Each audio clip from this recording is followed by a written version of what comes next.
February 1944, Bougainville. Japanese infantry never imagined Winchester M12 trench guns could do this.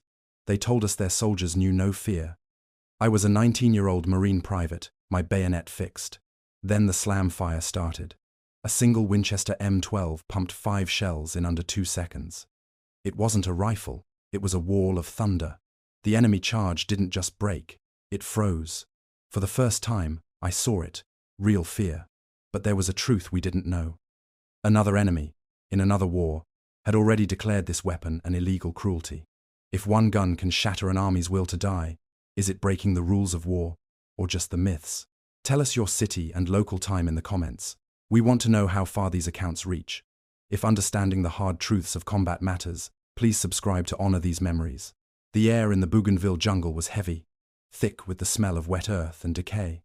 It was February 1944, and for Private Daniel Hart of the 3rd Marine Division, the world had shrunk to the few feet of his foxhole. At 19, he was more boy than man, a farmer's son from Ohio who knew the weight of a shotgun from hunting rabbits, not men. Now, the Winchester Model 12 felt different in his hands. It was cold, metallic, and heavy with a purpose he tried not to think about too much. Mud caked his uniform and clung to his skin, a second, clammy hide.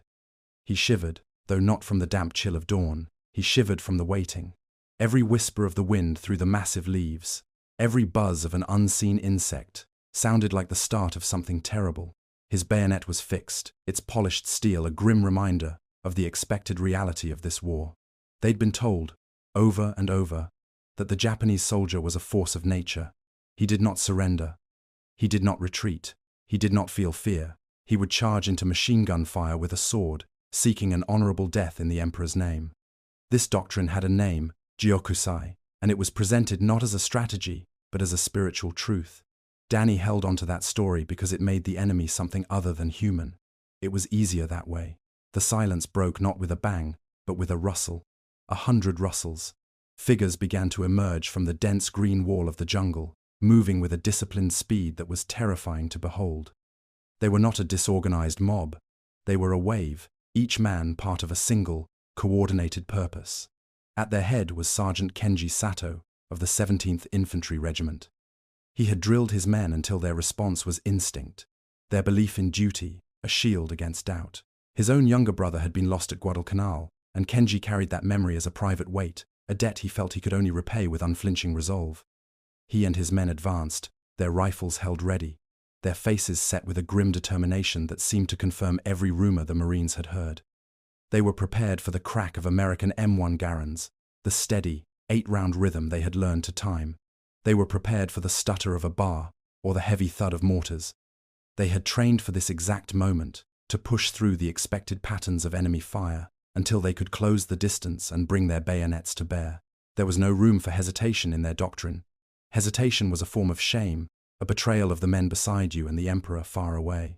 The wave of soldiers surged forward, a testament to years of training and a deeply held code of honor.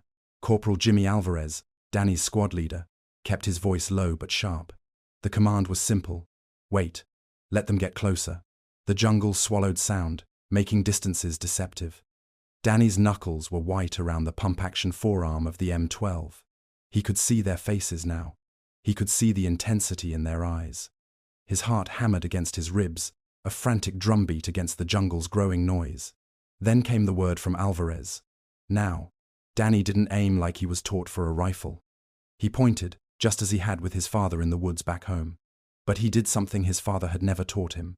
He held the trigger down. He did not release it. With the trigger depressed, he slammed the pump action backward, then forward. The weapon roared. A shell ejected, another loaded, and the firing pin struck it in a single, fluid motion. He slammed it again, and again, and again. 5 shells of double-aught buckshot left the barrel in less than 2 seconds. It was not a series of shots. It was a single, continuous eruption of sound and force, a noise so loud and rapid it felt like it was tearing the air apart.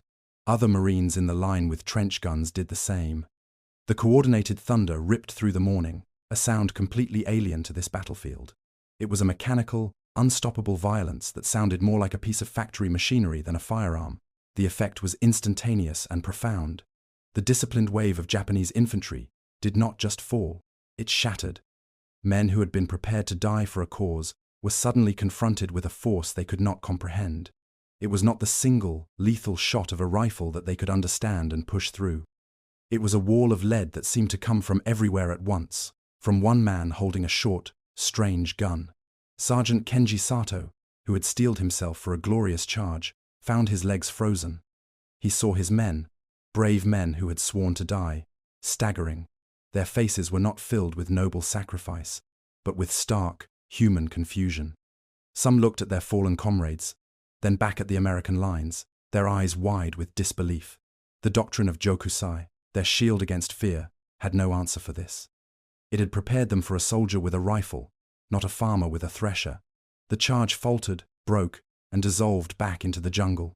The attack was over almost as soon as it began, undone not by superior numbers or artillery, but by a sound they had never imagined.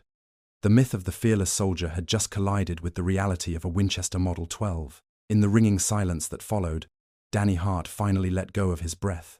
The shaking returned, but it was different now. It was not the tremor of fear, but the shudder of aftershock.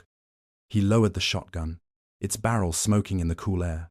Looking out from his foxhole, he saw the still forms on the jungle floor. But more than that, he remembered the faces of the living, the men who had stopped, their forward momentum, and their absolute belief broken in the same instant. All the stories, all the briefings from the officers, had painted a picture of an enemy that was fundamentally different, an enemy for whom fear was not a factor. It made them monsters, in a way. But what he had just seen in their eyes was not monstrous. It was familiar. He had felt it himself just moments before.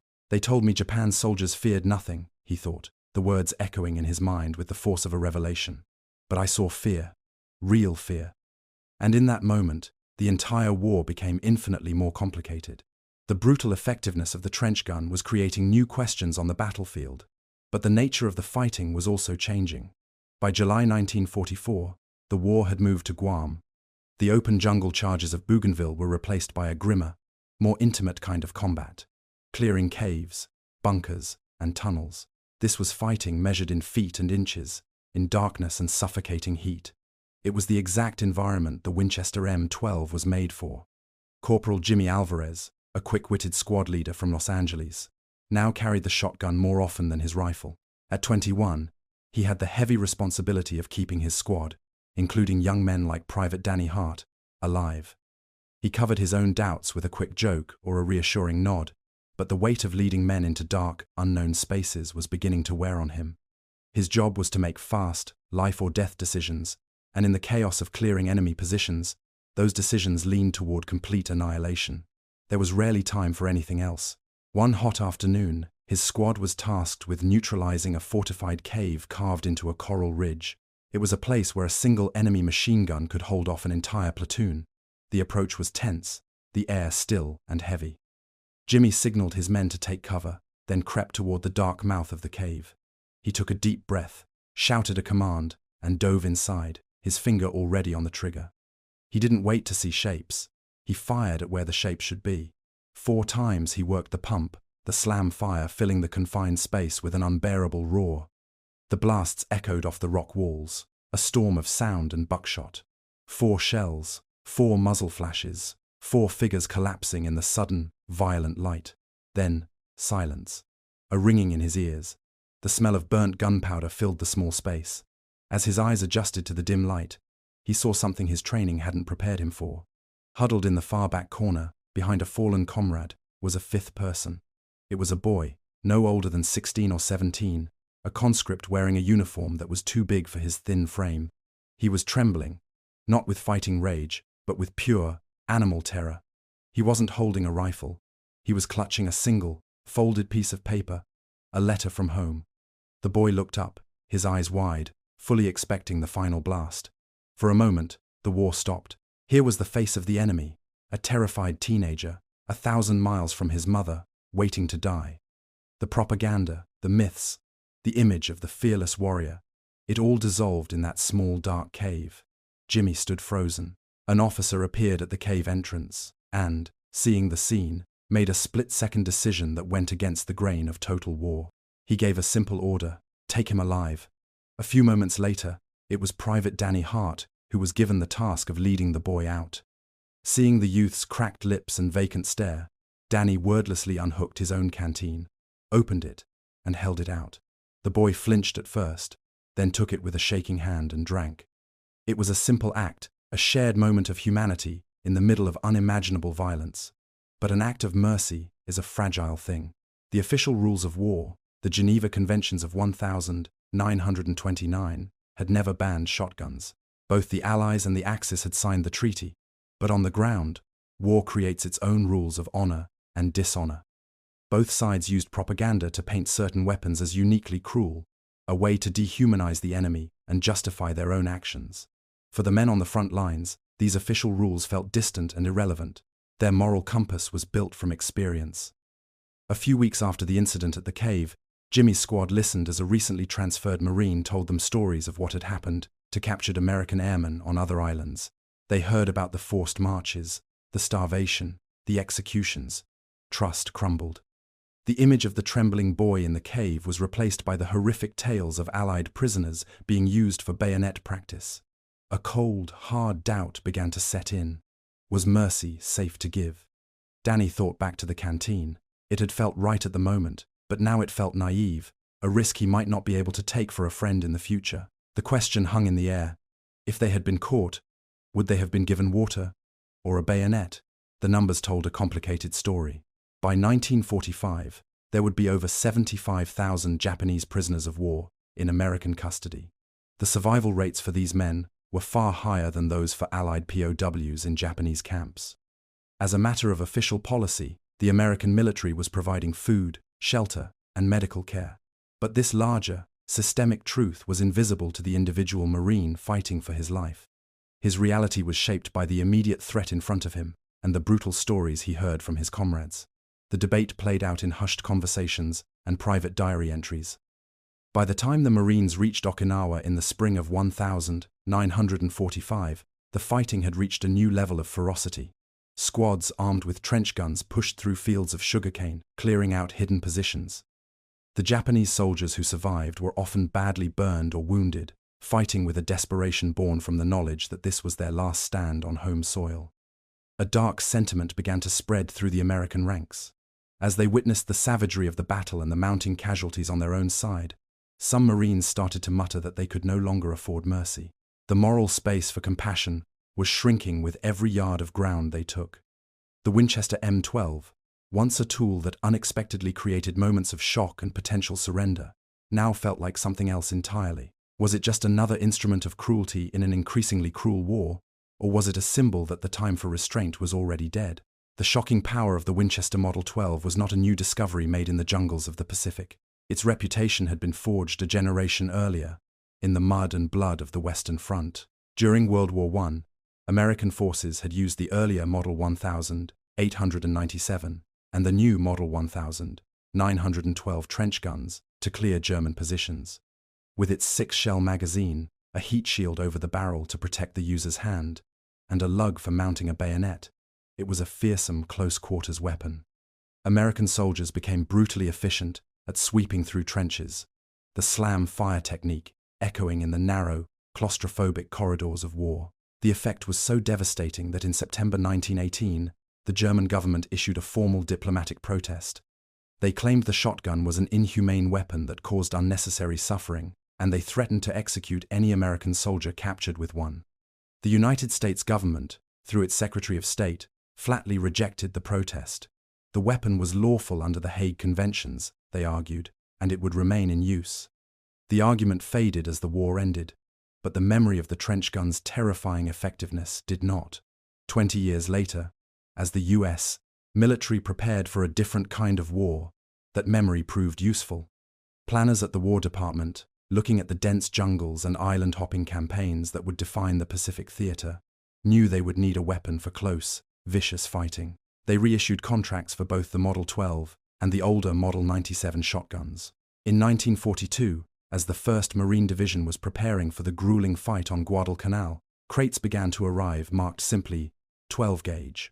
When the men opened them, a wave of recognition rippled through the ranks. For many of the young Marines, like Danny Hart, This was not an alien piece of military hardware. It felt familiar. It was the gun their fathers and grandfathers had used to hunt deer or shoot birds back home. A quiet grin would pass between them, a shared piece of their former lives resurfacing in this strange, new world. The feeling was a mix of comfort and dark irony. One Marine was heard to say it felt like being back on the farm, except now the ducks shot back. This familiarity bred confidence.